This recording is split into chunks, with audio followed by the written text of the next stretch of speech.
This is arguably the most outstanding line I have ever read from any of the ulama on salah. He said, now when you come to salah, have any of you looked at the water which you used to pray? Now listen to what he says. He says, when you lift the water for wudhu, just stop there and look at it. Just stop and look at the water. He says, do you see how clear the water is? Now you should become that clear with Allah in your life. Water is such a clear liquid. He looks at it and he says, look at the Muslim. He'll come and pick up that water. He could see how clear it is.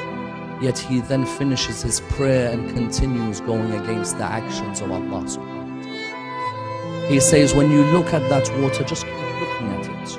And just look how clear it is, and then ask yourself, if the water which I use for salah is so clear, why am I not clear in my behavior with Allah subhanahu wa ta'ala? Then he says, but don't stop there. Everything in this world began from water, as the Quran says. So he says, in the same way everything began with water, look at that water and say, now this is the mark of a new beginning between me and Allah subhanahu wa ta'ala. Then he says, look at the water again. Water is the spring of God's mercy.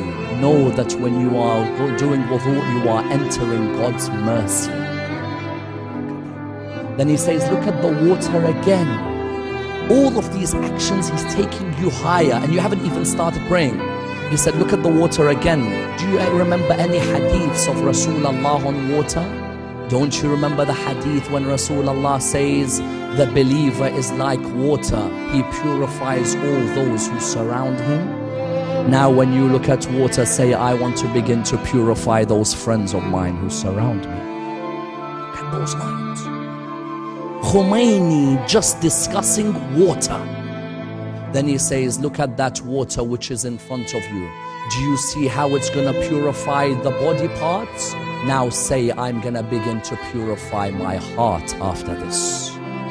There's no point me washing my body parts if I have a heart of envy, or a heart of jealousy, or a heart of arrogance, or I have a heart of rudeness. When you look at that water, say, oh water, in the same way you're purifying my body, I'm gonna start purifying my heart.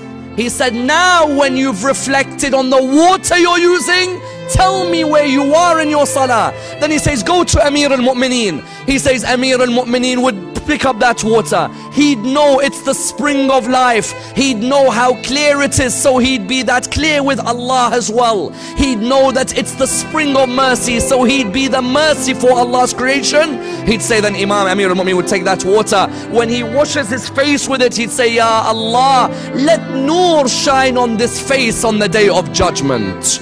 Then he says, when he puts water on his right hand, he said, Ya Allah, let me be of the people of the right hand on the day of judgment. Then when he took the water and he put it in his left hand, he said, Ya Allah, do not let me be of the people of the left hand on the day of judgment. Then when he put his wiping of the head, he'd say, Ya Allah, allow this head to bow down to you on the day of judgment. Then he says, look at Amir al-Mu'mineen. When he came and he wiped his feet, he would say, Ya Allah, on a day when all the feet are slipping, let my feet not slip on the day of judgment.